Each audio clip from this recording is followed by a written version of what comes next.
15 novembre 2015 a Castelfranco scatta il Bomba Day. Alle 9 di domenica infatti inizieranno le operazioni per il disinnesco di una bomba rivenuta lo scorso aprile all'interno di un cantiere in via Donizetti, quartiere Verdi.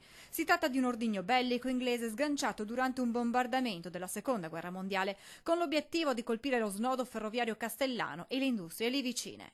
Saranno evacuate circa 3.500 persone, le operazioni cominceranno alle 6 del mattino e verosimilmente verso mezzogiorno tutti potranno far rientro alle proprie abitazioni.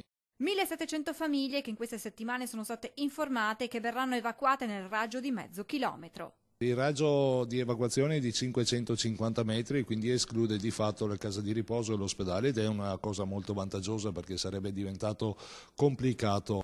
Dalle prime ore di domenica inizierà l'evacuazione, poi un servizio di controllo composto da volontari e forze dell'ordine verificherà che tutte le persone abbiano abbandonato le proprie abitazioni e presiderà la zona per evitare episodi di sciacallaggio.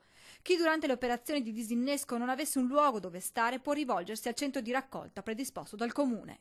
Il centro commerciale ha dato l'assenso ad aprire alle 7:30 di mattino la galleria e un bar in modo tale che la gente possa trovare un luogo di ristoro e di caldo. Intorno alle 12 le operazioni dovrebbero essere terminate, l'annuncio verrà dato tramite comunicazione fonica e sirene. A quel punto i cittadini potranno rientrare nelle proprie case.